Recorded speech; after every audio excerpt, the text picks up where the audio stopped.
So this may be the start of a repair to my trim motor. Everything's functioning fine, but see all that rust on there. So I think what I'm going to do first is at least take that off, sand it down, and see if it can be saved at all. Not really sure. Maybe pretty thin.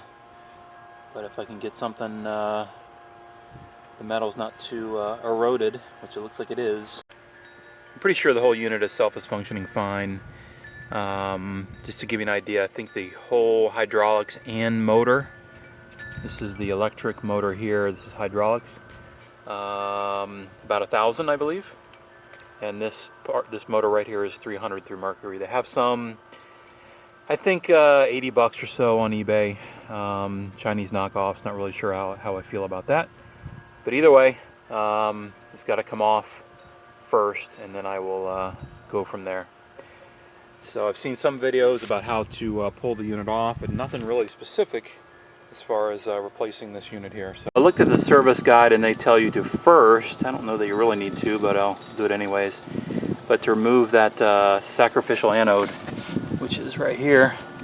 And the next step is to take these larger bolts off on either side. They do have a pressure release valve right into here. That screw right there enables you to manually lower, so when you unscrew that, it'll relieve the pressure, and we can utilize this pin here to hold the motor up. So I'm going to take the first two things off, take the sacrificial anode off, and then loosen those two large bolts and see if I can get it free on the bottom. Not exactly sure what's up here on the top yet. There's a little bit of a bolt. If I can get the sun out of the way. Go on the other side. Looks like there's a some sort of pin there that I can pull it out, and that should loosen this pin out. So looks to be about a 10 millimeter, best I can tell.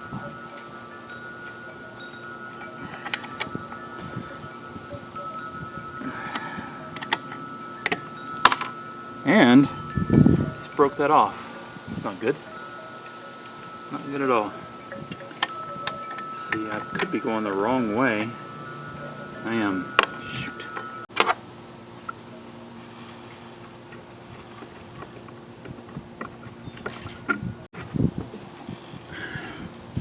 Stick the bolt back up in here so I don't lose it. 22 millimeter.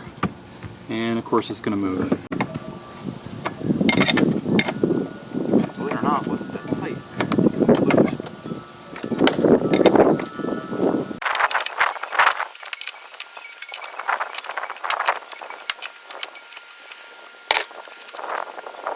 So I'm going to leave the pressure a little bit.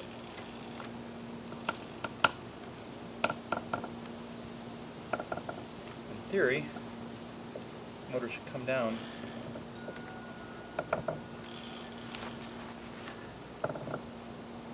There it goes.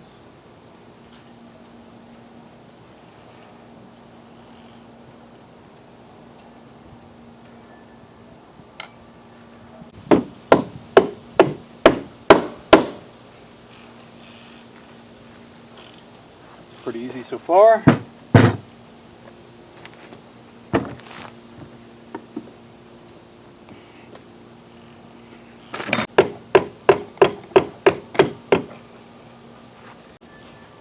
So I think if I had somebody lifting up the motor, this pin should more easily come out, but I don't. So I'm going to use this to kind of drive it through.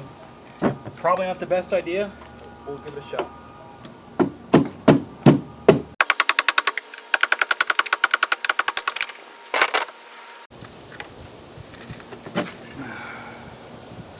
Alright, if you got a really nice boat, I probably wouldn't do this, but my boat's not really nice. So there's a little bit of interference right here where the pressure release screw was. So So it looks like you can pry this side out first. And there we go. All right, half the battle, I think. So basically I just need to disconnect the electrical connection up there on the other side. So I took the cowl off. You should be able to figure that part out. Pretty easy. Little lever in the back, lever in the front, comes right off. Also, I'm the king of half-assing it basically. So I probably should have removed the cover. Got some room here, got a nice place to work, remove this in the garage, but of course I didn't. So either way, we still should be good to go. But I just recommend always kind of thinking it through what you need to do, how much access you need. And it's really easy to take this cover off, but I just spend 5 minutes fighting with it instead of 30 seconds taking it off. So highly recommend you thinking it through before you do the job. Do it at work, just not here for some reason. Also wanted to show you at some point about 5 years ago, walked into my garage, it was full of smoke. And apparently there's a rectifier issue with these motors. So you can see it completely burned up. I think if it had oxygen, it probably would have caught more on fire. But it was underneath the cowl, so burned up there. It burned up all of the, where is it at? Can't see, the sun's in my eyes. All of the wiring harness there. The dealer was able to fix it, but you can still see some little bit of remnants. But other than that, it's working good. But just be cautious. So maybe hard to see. I think I need to remove this screw here. And then get up in here and just trace the wires back. Once I find them, I will identify them for you. But when removing this little wiring harness, this head broke off. So just cheap little screws.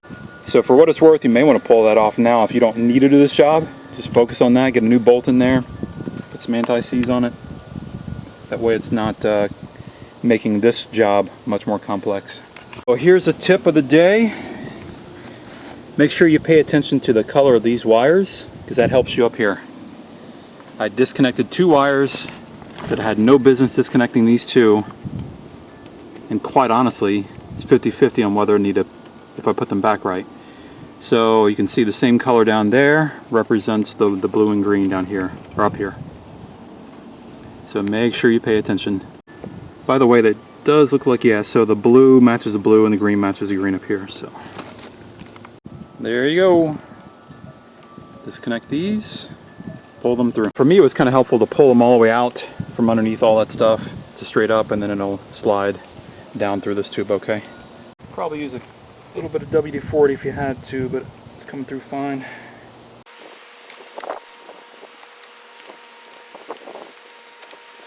Alright, so we are done in the cowl. I'm going to put the cover back on. Well, good news for me is I had the camera off the whole time when I'm struggling, so it's going to make it look really good now. But what I did is got some vice grips. I kind of pounded on a little bit to loosen it up, I think. Got some vice grips, moved it around a little bit, and that loosened it up enough to just kind of drive it all the way out. So I think we're good now.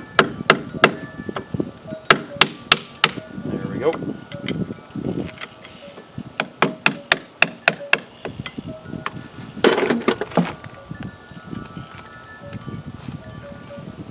There's the pen. I don't know if I'm going to need to replace this or not. It's probably okay. But we'll see it.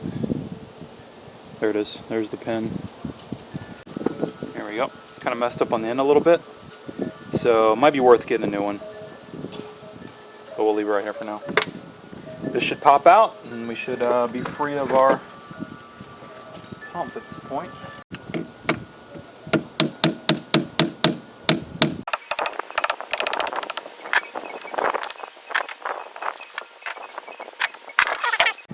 Pound this in quick enough, it should hold. And it does. So I guess that's why they tell you to take the anode off. Looks like there's some sort of ground strap there. Yeah. goes to the motor. So now I'm kind of stuck with one hand trying to get that off. Of course, again, I broke the bowl off that, so you should not have the problem. So there she is. I'll get a better look and put it up on the bench, but